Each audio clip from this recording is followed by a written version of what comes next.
بسم اللہ الرحمن الرحیم۔ الحمد للہ رب العالمین،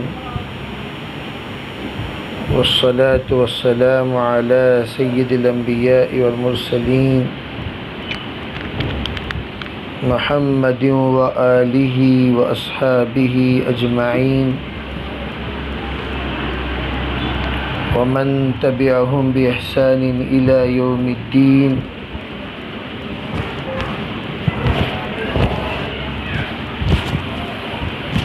وعلى كل من دعا بدعوته واستنى بسنته واهتدى بهديه إلى يوم الدين۔ أما بعد، فأعوذ بالله من الشيطان الرجيم، بسم اللہ الرحمن الرحیم۔ انا سمعنا قرآنا عجبا، صدق اللہ المولانا العظیم۔ وقال النبی صلی اللہ علیہ وسلم، تمرۃ طیبۃ وماؤها طہور، او کما قال علیہ الصلاۃ والسلام۔ محترم معزز پردہ نشین محترم خواتین، آپ حضرات کے سامنے جنات کے سلسلے میں کچھ بات عرض کی جا رہی تھی کہ جنات میں بھی بعض وہ ہیں جو ایمان قبول کیے ہیں، اسلام قبول کیے ہیں، جنہوں نے اپنے رب کو راضی کرنے کا ایک نظام بنایا اور اپنے رب کو راضی کرنے کی ایک ترتیب بنائی، اور اسی ترتیب کے مطابق اپنی زندگی وہ بسر کرتے جا رہے ہیں۔ جس طرح انسانوں میں مختلف قسم کے انسان ہیں، کوئی اللہ کو راضی کرتا ہے تو کوئی اللہ کو ناراض کرتا ہے، کوئی اللہ کے حکموں کو مانتا ہے تو کوئی اللہ کے حکموں کو ٹھکراتا ہے، کوئی اللہ کا تابع دار ہے تو کوئی اللہ کا غدار ہے۔ اسی طرح جنات میں بھی مختلف قسم کے لوگ آپ کو ملیں گے۔ حضرات علماء فرماتے ہیں، ان تمام حالات کو مد نظر رکھ کر اللہ تعالیٰ نے ایک نظام بنایا، اور اس نظام کے مطابق کائنات تا قیامت جاری و ساری ہے، اور یہ نظام کبھی بدلے گا نہیں۔ یہ نظام حتمی ہے، نظام قائمی ہے۔ لن تجد لسنت اللہ تبدیلا ولن تجد لسنت اللہ تحویلا۔ اللہ کی سنت میں نہ تبدیل ہے نہ تحویل ہے۔ اللہ جل شانہ نے اپنے حالات کو درست کرنے کے لیے کچھ اعمال بتائے اور ان اعمال کے مطابق تابع دار ہونے کا حکم دیا۔ تو حضرت نبی علیہ الصلاۃ والسلام نے جنات اور انسانوں کی تعلیم اور تربیت کے لیے تشریف لائے۔ اسی لیے بعثت الی کافۃ للناس بشیرا ونذیرا، تو آپ بشیر اور نذیر جس طرح تمام انسانوں کے لیے ہیں،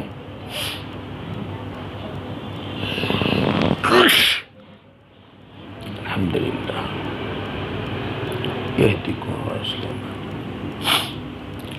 اسی طرح آپ جنات کے لیے بھی ہیں۔ جنات کو بھی آپ نے بہت سارے معاملات میں بہت سارے حالات میں، بہت سارے مسائل میں ان کو آپ نے مد نظر رکھ کر حکم بھی دیا اور لوگوں کو متوجہ ہونے کی اطلاع بھی دی اور لوگوں کو اس کی طرف توجہ بھی دلائی۔ جیسے آپ نے کہا ہڈیوں کو لید، اس کو ڈیلے کے طور پر استعمال مت کرو، کوئلے کو، ہڈیوں کو ڈیلے کے طور پر استعمال مت کرو۔ اس لیے آپ نے فرمایا یہ تو جنات کے غذا ہیں۔ جب ایک مخلوق کی غذا ہو تو اس مخلوق کی غذا کو نجاست کی صفائی کے لیے استعمال کرنا اور اسے نجس کرنا یہ انتہائی مضر بات ہے۔ اسی لیے اکابر فرماتے ہیں ہڈیوں کو گھر کے اندر ایسے حصوں میں جمع مت کیا کرو جہاں پر بچے سو رہے ہوں۔ اگر ایسی جگہ پر جمع کر دیے نتیجہ کیا ہوگا؟ چھوٹے چھوٹے معصوم بچے وہ پریشان ہو جائیں گے اور ان کی طبیعت ناساز ہو جائے گی۔ اس معنی کر کہ جنات کا آنا جانا، دیکھنا، اٹھنا بیٹھنا یہ سب کے سب شروع ہو جائے گا۔ اس لیے کہا جاتا ہے کہ ایسی جگہ پر ہرگز ہڈیاں مت ڈالا کریں۔ ہڈیاں ڈالنے سے بچوں کے اعتبار سے طبیعت کے ناساز ہونے کا قوی اندیشہ ہے۔ اس لیے ہڈیوں کو ایک پولیتھین میں، ایک کور میں ڈال کر اس کو یا تو گھر سے باہر کر دیں فوراً، یا نہیں تو گھر کے اندر ایسی جگہ پر رکھیں جہاں پر عام طور پر کوڑا کرکٹ ڈالا جاتا ہے۔ ہڈیاں جن لوگوں نے اپنے بستروں کے پاس ڈال لیا اور کمرے کے اندر رکھ لیا، انہوں نے پریشانی کا بہت سارا سامنا کیا۔ اس لیے حضرت نے جو بات بتائی ہڈیاں ان کے غذا ہیں، اس پر توجہ دینی چاہیے۔ اور اللہ تعالیٰ نے قرآن پاک میں جہاں موسیٰ علیہ السلام کا قصہ نقل فرمایا، وہاں سانپوں کے لیے جان کا لفظ استعمال کیا ہے۔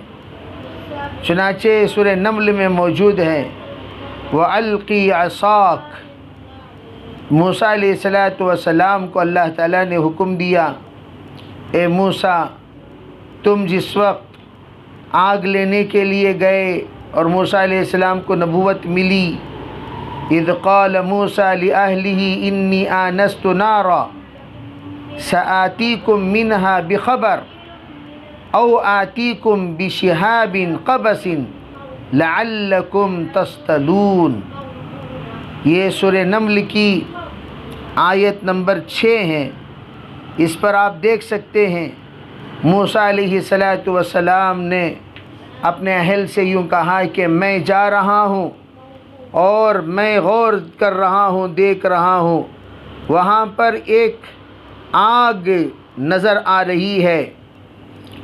تو موسیٰ علیہ السلام نے اس آگ کو دیکھتے ہی یوں فرمایا میں ابھی وہاں جا کر وہاں سے یا تو راستے کی کوئی خبر لاتا ہوں یا تمہارے پاس وہاں سے آگ کا شعلہ کسی لکڑی یا کسی اور چیز میں لے کر آؤں گا۔ یہ آپ نے اس لیے کہا کہ اندھیرے میں روشنی کی ضرورت پڑتی ہے، روشنی لانے کے لیے موسیٰ علیہ السلام تشریف لے گئے۔ عام طور پر جہاں لوگ ہوا کرتے ہیں وہاں روشنی ہوا کرتی تھی۔ پرانے زمانے میں روشنی کو دیکھ کر آبادی کا اندازہ لگا لیا جاتا تھا۔ کہیں بھی پرانے زمانے میں لائٹ وغیرہ کسی جنگل میں جلے یا آج بھی، تو آپ اندازہ لگا سکتے ہیں یہاں کوئی لوگ موجود ہیں جہاں پر بلب کے ذریعے سے اطلاع دی جا رہی ہے کہ بھئی یہاں کچھ لوگ ہیں، کوئی رہبری لینے والے ہوں تو آ کر لے لینا، کوئی پریشان ہوں تو آ کر پناہ لے لینا۔ چنانچہ موسیٰ علیہ السلام وہاں گئے فلما جاءها نودیا، فرمایا جس وقت اس آگ کے پاس پہنچے تو فوراً آواز آئی،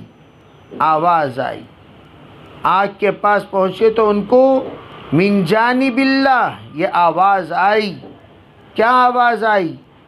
فرمایا کہ جو اس آگ کے اندر ہیں انبورک من فی النار فلما جاءها نودی انبورک من فی النار ومن حولها، فرمایا جو اس آگ کے اندر یعنی فرشتہ ان پر بھی برکت ہو، اور جو اس کے پاس ہے یعنی موسیٰ علیہ السلام اس پر بھی برکت ہو، یہ فرمایا انبورک من فی النار ومن حولها، تو یہ کہا آواز آئی۔ پھر سبحان اللہ رب العالمین، وہاں پر موسیٰ علیہ السلام نے نبوت پائی جس کا تذکرہ اس سے پہلے آپ حضرات کے سامنے کیا۔ اللہ رب العزت نے یہ حکم دیا فَاقْلَعْ نَعْلَيْكَ إِنَّكَ بِالْوَادِ الْمُقَدَّسِ طُوَىٰ، اے موسیٰ آپ اپنے پیروں پر سے چپل اتار دیجئے، آپ بڑے مقدس سرزمین پہ پہنچے ہوئے ہو۔ علماء فرماتے ہیں ادب مساجد کا یہ ہے کہ مسجدوں کے اندر چپل پہن کر نہ آیا جائے، مقدس سرزمین کے اندر چپل پہن کر نہیں آنا چاہیے، اور مقدس سرزمین پہ چپل پہن کے آنا انتہائی متکبر اور انتہائی بے ادبی ہے۔ اور آج مساجد کی توہین ہو رہی ہے کہ بعض لوگ مساجد کے اندر چپل پہن کے آ رہے ہیں تاکہ مسجد کی توہین کرے۔ یہ انتہائی کبیرہ گناہ ہے اور انتہائی سنگین بے ادبی ہے، اور یہ بے ادبی انجام کے اعتبار سے بہت برا نتیجہ لے کر آئے گا۔ حضرت لقمان نے فرمایا تھا بیٹا یہاں پر کوئی بھی زمین پر تم گناہ کرتے ہو وہ زمین قیامت کے دن شہادت دے گی۔ ایک بزرگ نے فرمایا اپنے فرزند کو نصیحت کرتے ہوئے بیٹا یہاں گناہ نہ کرنا، یہاں میں نے کئی ہزاروں قرآن پاک ختم کی ہیں، تو جو زمینیں مقدس ہوا کرتی ہیں مقدس سرزمین پر گناہ کرنا، چپل لے کر آنا، جوتے لے کر آنا، یہ بے ادبی ہے۔ اسی لیے علماء کہتے ہیں نماز کی جگہ پر چپل وغیرہ پہن کر نہیں چلنا چاہیے۔ گھروں کے اندر بھی ایک جگہ متعین ہو نماز کے لیے، اور اس جگہ پر چپل پہن کر نہ آئے۔ وہ جگہ مقدس جگہ ہے، پاک جگہ ہے، اس جگہ پر ادب کے ساتھ آنا چاہیے۔ بے ادبی اللہ کو برداشت نہیں ہے۔ اسی لیے فرمایا اللہ جب کسی کو ہدایت دینا چاہتے ہیں سب سے پہلے اسے با ادب بناتے ہیں، اور جب کسی کو محروم کرنا چاہتے ہیں اسے بے ادب بنا دیتے ہیں۔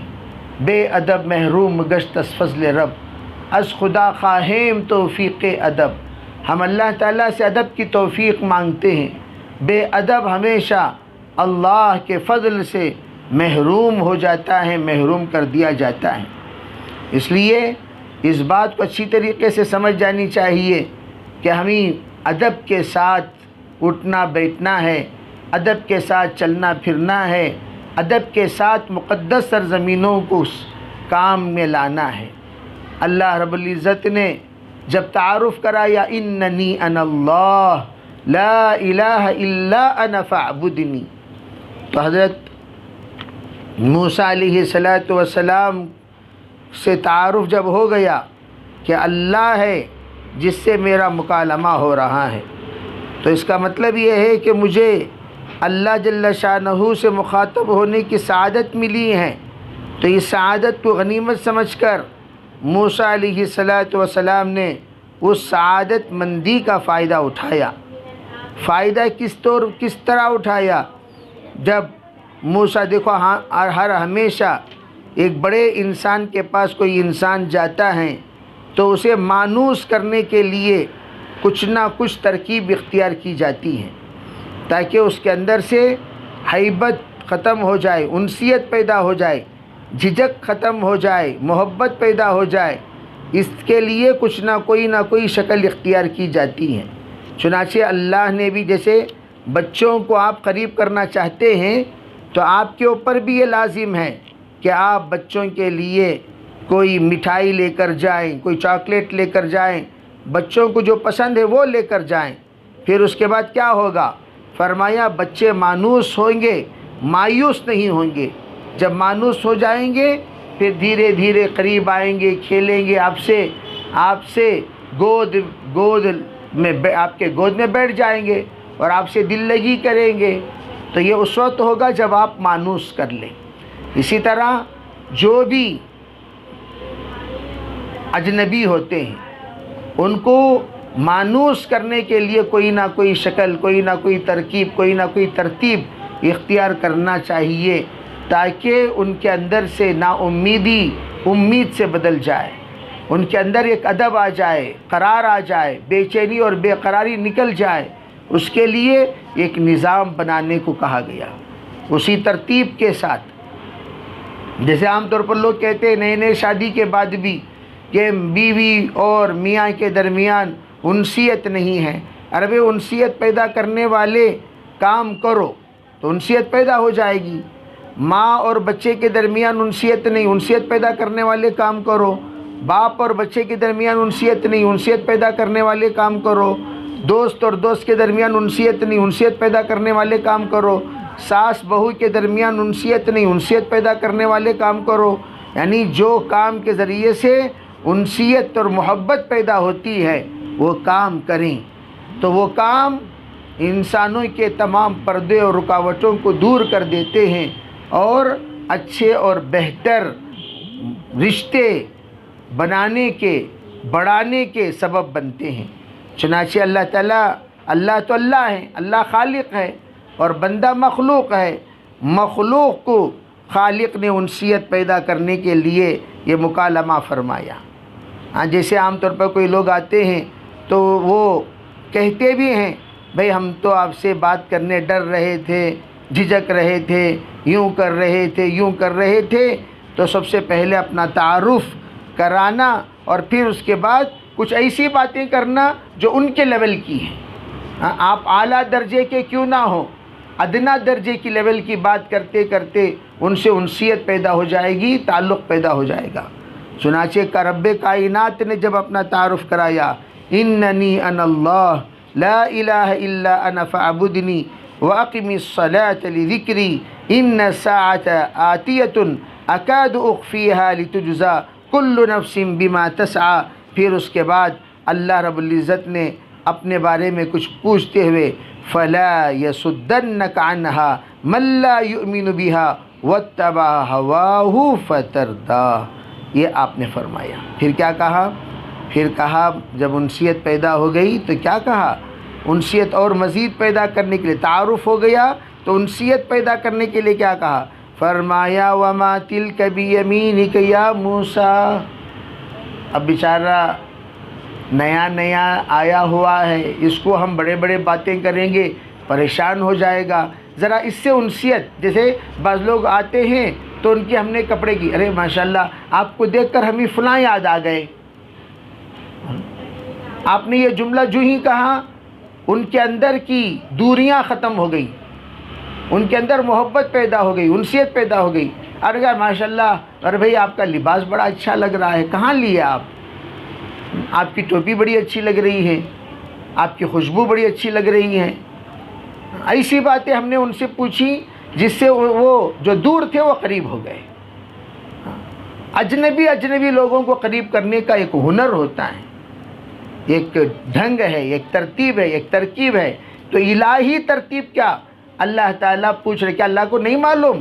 یعلم ما فی الصدور، یعلم خائنۃ الاعین وما تخفی الصدور، یعلم ما فی الارحام۔ ایسی ذات جو نظر آ رہی ہیں رب کائنات کو، عالم الغیب والشہادہ کو، کیا یہ بات نہیں معلوم کہ موسیٰ کے ہاتھ میں کیا ہے؟ یہ انسیت پیدا کرنے کی بات تھی۔ انسیت پیدا کرنے کے لیے اللہ تعالیٰ نے یہ پوچھا، موسیٰ ارے تمہارے یہ سیدھے ہاتھ میں کیا ہے؟ لاٹھی عجیب و غریب شکل کی تھی، تو اللہ تعالیٰ کو بڑا انسیت پیدا کرنے کے لیے اس لاٹھی کا اللہ تعالیٰ نے سہارا لیا اور اپنی قدرت کو بھی ظاہر کرنا تھا۔ یہ انسیت کیوں؟ تمہارا اس لاٹھی سے کتنا تعارف ہے اور مجھ سے کتنا تعارف ہے، اور مجھ سے تعارف کرانے کے لیے ایک ظاہری مثال، ایک تمثیل، ایک تشبیہ دینے کے لیے اللہ نے ایک مقدمہ باندھا۔ کیا مقدمہ باندھا؟ وَمَا تِلْكَ بِيَمِينِكَ يَا موسیٰ، کہنے لگے قَالَ هِيَ عَصَايَ۔ جب بھی کوئی بڑے لوگ کسی کے سلسلے میں کوئی بات پوچھتے ہیں، بڑے لوگ تو چھوٹے لوگ کیا کرتے ہیں؟ ہاں حضرت، ہاں حضرت، میں جانتا ہوں، وہ یہ ہیں، وہ یہ ہیں، وہ ہیں، تاکہ حضرت سے انسیت پیدا کریں اور پھر حضرت کے دل میں محبت بھی پیدا ہو اور جو دوریاں ہیں وہ ختم بھی ہوں، اور ساتھ ساتھ ایک ان کی صلاحیت اور ان کی مہارت کا ان کے سامنے تعارف بھی ہو جائے۔ تو اس کے لیے کرتے کیا ہیں؟ یہ کہتے ہیں، یہ پوچھتے ہیں۔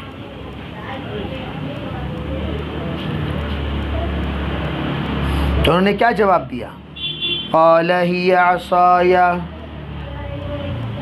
اے اللہ یہ تو میری لاٹھی ہے، کرتے کیا ہو اس لاٹھی سے؟ تو انہوں نے خود آگے بڑھ کر اس لاٹھی کی فضیلت بیان کی، اس لاٹھی کے فوائد بیان کیے، اس لاٹھی کے جو جتنا وہ مفید ہے ان کے ساتھ رہنے میں اس کو بیان کیا۔ اتوکأ علیہا واہش بہا علی غنمی ولی فیہا مآرب اخری، فرمانے لگے میں ٹیک بھی لگا لیتا ہوں جب میں تھک جاتا ہوں، اور میں پتے بھی جھاڑ دیا کرتا ہوں میرے بکریوں کے لیے، اور اس کے علاوہ بہت سارے کام و کاج میں اس سے لیا کرتا ہوں۔ اچھا، بہت سارے کام و کاج، گویا ایکسٹرا ایکسٹرا جیسے ہم لگا دیتے ہیں، وغیرہ وغیرہ، وہی لگا دیا موسیٰ علیہ السلام نے، وغیرہ وغیرہ، بہت سارے اس کے علاوہ ایسی چیزیں ہیں جو اس سے میں کراتا ہوں، کام کراتا ہوں، وغیرہ وغیرہ کہہ دیا۔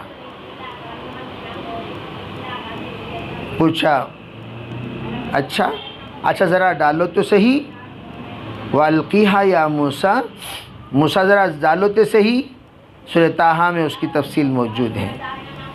وَأَلْقِیہا یا موسیٰ فَأَلْقَاهَا، حضرت موسیٰ علیہ السلام نے اس کو ڈالا۔ فَإِذَا هِيَ حَيَّةٌ تَسْعَىٰ، جو ہی ڈالا تو اچانک وہ ایک دوڑتا ہوا، حرکت کرتا ہوا سانپ بن گیا، حَيَّةٌ تَسْعَىٰ۔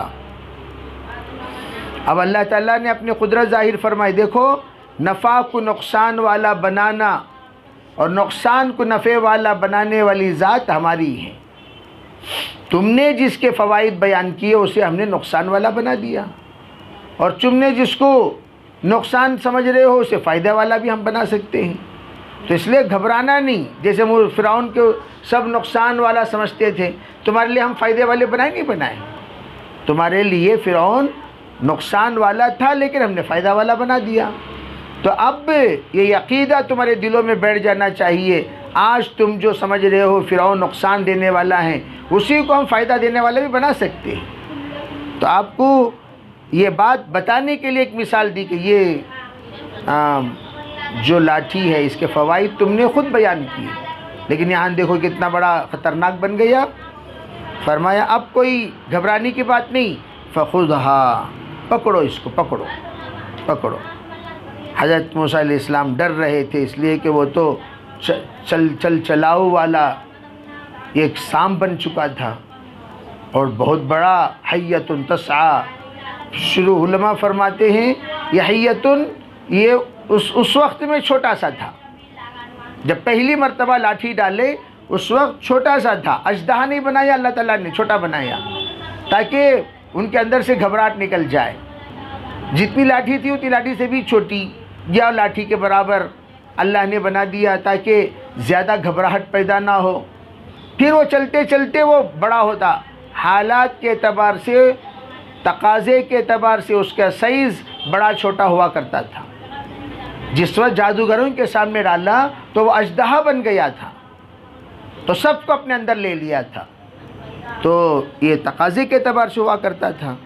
تو فرمایا خذھا ولا تخف، تو آپ اس کو پکڑیے، گھبراؤ مت، ڈرو مت، اور فرمایا سنعیدھا سیرتھا الاولیٰ، ہم اس کو پہلی شکل میں بنا دیں گے، پہلی شکل میں بنا دیں گے۔ یہ معجزہ آپ نے عطا فرمایا۔ پھر کیا کہا؟ فرمایا وَاضْمُمْ يَدَكَ إِلَىٰ جَنَاحِكَ، آپ اپنے ہاتھ کو اپنے دائیں بغل میں ڈالیں۔ جو ہی ڈالا تو فرمایا اب پھر اس کی شکل جس وقت نکالے تو کیا ہوا؟ فرمایا بلا کسی عیب کے، وہ بلا کسی مرض کے، جیسے کہ مرض وغیرہ سے، برس وغیرہ سے ہاتھ سفید ہو جاتا ہے، تو اس طرح کوئی بیماری نہیں، کوئی مرض نہیں، تو بلا کسی مرض کے، بلا کسی عیب کے، تو تخرج بیضاء من غیر سوء، من غیر سوء سے مراد بغیر کسی برائی کے، بغیر کسی گھن کے، بغیر کسی بیماری کے، تکلیف دینے والی چیز کے، وہ ہاتھ پورے کا پورا سفید چمکدار چاند کی طرح، سورج کی طرح چمکدار ہو گیا۔ یہ فرمایا آیت اخری، یہ دوسری نشانی ہے، دوسرا معجزہ ہے جو ہماری نبوت کی نشانی کے طور پر، یہ سند۔ اسی سے علماء فرماتے ہیں ہر کوئی انسان جب اپنے آپ کو عالم کہیں تو لوگ کہتے ہیں بھئی سند دکھاؤ، تو ہر کوئی نبی جب اپنے آپ کو نبی کہیں تو لوگ کہتے ہیں سند دکھاؤ، تو اللہ تعالیٰ نے اس کو سند کے طور پر عطا فرمایا۔ یہ لو لاٹھی ایک سند ہے اور ید بیضاء ایک سند ہے۔ لوگ سندوں پر کلام کرتے ہیں، سند کے بغیر عالم نہیں ہو سکتا، کیا ضرورت سند کی، سند آئیں کی سب کوئی حیثیت نہیں۔ ارے انبیاء کو اللہ نے سند دے کر بھیجی، سند دینے کے بعد کہا اب جاؤ، فرمایا جب تک مستند عالم نہ بن جائے تب تک پبلک کے اندر بولنے کی اجازت نہیں ہے۔ تم الٹے سیدھے کستے رہو گے تو تمہاری بات کی حیثیت گھٹتی رہے گی۔ ایک بار بے حیثیت والی بے وزنی بات آپ نے کہہ دی، دوسری بات بے وزنی بات آپ نے کہہ دی، تیسری بات بے وزن بات آپ نے کہہ دی، تو یہ بے وزن باتیں کہتے کہتے آدمی کا وزن خود گھٹ جاتا ہے۔ تو اس لیے فرمایا وزندار اس وقت بنو گے جب اپنے بات کا روز اول سے وزن بنایا کریں، جب روز اول سے اپنے بات کے اندر پاور پیدا کیا کریں، روز اول سے اپنے بات کے اندر ایک اعتبار سے مضبوطی اور دلیل اور حجت قائم کیا کریں، تب جا کر اس بات کے اندر مضبوطی ہوتی ہے۔ روز اول سے بے سند باتیں کہنے کے اگر کوئی عادی بن جائے اس کی بات کا کوئی اعتبار نہیں ہوتا۔ اس لیے مستند عالم کی بات باوزن ہوتی ہے، مدلل ہوتی ہیں، مرتب ہوتی ہیں، اور اس کے اندر حجتیں اور نصوص ہوا کرتے ہیں، بے وزن وہ باتیں نہیں ہوا کرتی۔ چنانچہ یہاں آپ نے دو سندیں دی، ڈبل ڈگری ہولڈر، اور اللہ کے رسول صلی اللہ علیہ وسلم کے سلسلے میں کیا کہا؟ آنچ خوباں ہما دارن تو تنہا داری، حسن یوسف ید بیضا دم عیسیٰ داری، حسن یوسف ید بیضا دم عیسیٰ داری، آنچ خوبا ہما دارن تو تنہا داری۔ حسن یوسف علیہ السلام کا حسن بھی آپ کے اندر موجود ہے، عیسیٰ علیہ السلام کا دم بھی آپ کے اندر موجود ہے، موسیٰ علیہ السلام کا ید بیضا بھی آپ کے اندر موجود ہیں۔ جتنی خوبیاں تمام نبیوں میں ہیں آپ اکیلے میں وہ تمام خوبیاں موجود ہیں۔ تو اس لیے میں عرض کرنا چاہتا ہوں کہ سندوں کے ساتھ بیٹھنا چاہیے، سندوں کے ساتھ بیٹھنا چاہیے۔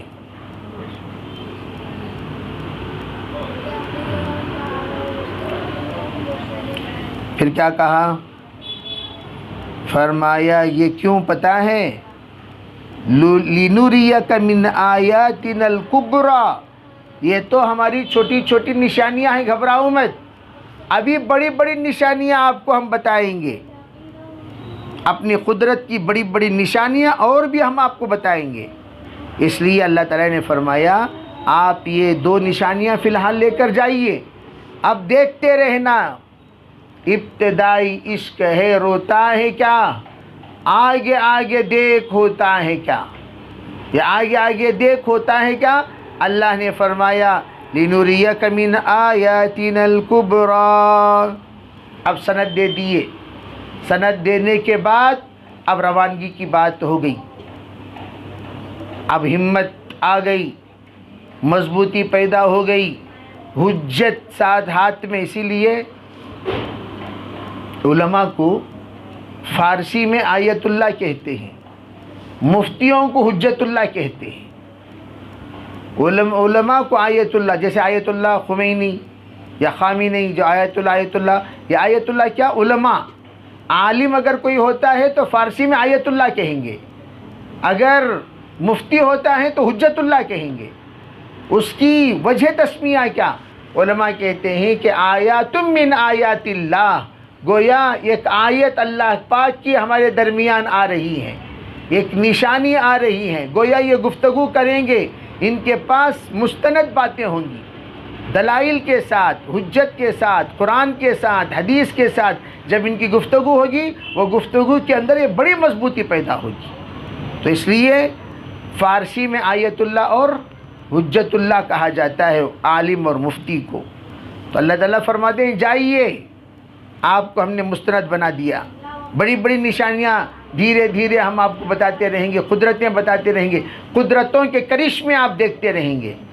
فرمایا اذهب الى فرعون انه طغى، بڑا سرکش ہو گیا ہے، جیسا آپ کو تجربہ بھی ہے، اسے سدھارنے ہی کے لیے ہم نے آپ کے گھر میں پرورش بھی۔ علماء نے عجیب بات فرمائی، فرعون کے پاس حضرت موسیٰ علیہ السلام کو بھیجا تو اس لیے بھی کہ فرعون کے دل کے کونے میں موسیٰ علیہ السلام کے سلسلے میں محبت بھی تھی، اس لیے کہ ایک عرصے تک اس کے گھر میں وہ پلے ہیں، رہے ہیں، بیٹا بن کر اس نے ان کی پرورش کی ہے، دیکھ بھالی کی ہے، شہزادانہ زندگی اس نے عطا کی، ہر نخرے کو اس نے برداشت کیا۔ جب چھوٹے سے بچے تھے تو فرعون کی داڑھی، کنج داڑھی کہتے ہیں تمل میں، صرف ٹھڈی پر داڑھی ہوتی تھی، تو اس کو پکڑ کر جھٹکا مارتے تھے، جو جھٹکا مارا کرتے تھے فرعون کا دماغ تک وہ جھٹکا چڑھ جاتا تھا، اور یہ غصے میں آ کر یوں چاہتا تھا کہ اس کو میں پٹک دوں، غصے میں آ کر کبھی کبھار وہ یوں چاہتا تھا میں اس کو پٹک دوں، پھر بھی وہ بیچارہ اپنے گود میں بٹھانے پر مجبور ہو جاتا، اس لیے کہ بچوں کے تمام طرح کے نخرے برداشت کرنے پڑتے ہیں۔ تو وہ ایسا جھٹکا مارتے تھے داڑھی پکڑ کر، دماغ تک جھٹکا چڑھ جاتا تھا۔ نبی کی طاقت تو نبی کی طاقت ہوتی ہے، تو وہ طاقت پر عجیب و غریب اللہ کی طرف سے ایک اظہار ہوتا تھا۔ فرمایا اب جاؤ تم فرعون کے پاس، فرعون کے پاس جائیے، وہ بہت سرکش ہو چکا ہے، جائیے۔ اب موسیٰ علیہ السلام جانے سے پہلے اللہ تعالیٰ سے کچھ درخواستیں کی۔ فرمایا اللہ، سب سے پہلی بات میں جو کرنا چاہتا ہوں، پڑھنا چاہتا ہوں، میں جو کہنا چاہتا ہوں، سب سے پہلی بات مجھے خود شرع صدر دے دے، تاکہ جو بات میں رکھوں، اس لیے کہ جہاں جا رہا ہوں وہ لوگ مجھے ایک زمانے تک دیکھے ہیں، ایک زمانے تک پہچانے ہیں، ایک زمانے تک ان کے درمیان میں رہا ہوں، میری صلاحیت، میرا ہر اچھی بری سب وہ جانتے ہیں۔ اب میں جا کر کوئی بات کہوں گا تو وہ لوگ جلدی یقین کریں، اس طرح کے شرع صدر سب سے پہلے مجھے عطا فرما۔ یہاں ایک نقطہ علماء نے لکھا، کہا 10 سال کے بعد موسیٰ علیہ السلام کو سند فراغت ملی۔ کتنے سال؟ 10 سال۔ فرمایا اسی طرح کسی انسان کو سند دینے کے لیے تعلیم کے 10 سال، چنانچہ علماء نے شعبہ عالمیت کے بھی 10 سال ہی بنائے۔ آیت اللہ بننے کے لیے پورے 10 سال لگانے کے بعد یہ آیت اللہ بنے گا، یہ آیت اللہ بنے گا۔ اور ہم نے کیا سوچا، ارے بھئی جتنے 10 سال میں ایام تعلیم ہیں، وہ تعلیم اگر آپ 6 سال میں مکمل کرتے ہیں تو آپ کو ہم سند دے دیں گے۔ کیوں 10 سال کی تعلیم 6 سال میں حاصل کرو؟ تو یہ جو 10 سال کی جو مدت ہے، اس میں یہاں ایک اشارہ بھی ملتا ہے کہ 10 سال کم از کم تعلیم، چنانچہ حضرت شعیب علیہ السلام سے 10 سال لگے رہے، پھر اس کے بعد اللہ نے نبوت کے فیصلے فرمائے۔ تو انہوں نے کل بتاؤں گا کہ کیا کیا دعا مانگی، کیا اللہ سے انہوں نے مانگی، اور مانگنے کے پیچھے پس منظر کیا ہے، انشاءاللہ کل بتایا جائے گا۔ قرآن پاک میں اس لیے سورہ نمل میں شروع کیا، سورہ طٰہٰ میں آیا القرآن یفسر بعضہ بعضا، قرآن یہ ایک دوسرے کے تفسیر بیان کرتے ہیں۔ قرآن کا ایک حصہ دوسرے حصے کے لیے تفسیر ہے، کبھی یہاں کی تفسیر وہاں، کبھی وہاں کی تفسیر یہاں، کبھی اس آیت کی تفسیر اس صورت میں، کبھی اس صورت کی تفسیر اس صورت میں۔ اس طریقے سے صورتوں کے درمیان ایک اعتبار سے ربط ہے، اس ربط کو آپ حضرات کے سامنے جس وقت ظاہر کیا جائے گا تب آپ کو پتہ چلے گا کہ قرآن کس طریقے سے، کس حسن کے ساتھ اپنے تفسیر بیان کرتا ہے۔ انشاءاللہ بقیہ تفصیلات کل بیان کیے جائیں گے۔ کچھ سوالات آئے ہیں، ان سوالات کا جواب سماعت فرمائیں۔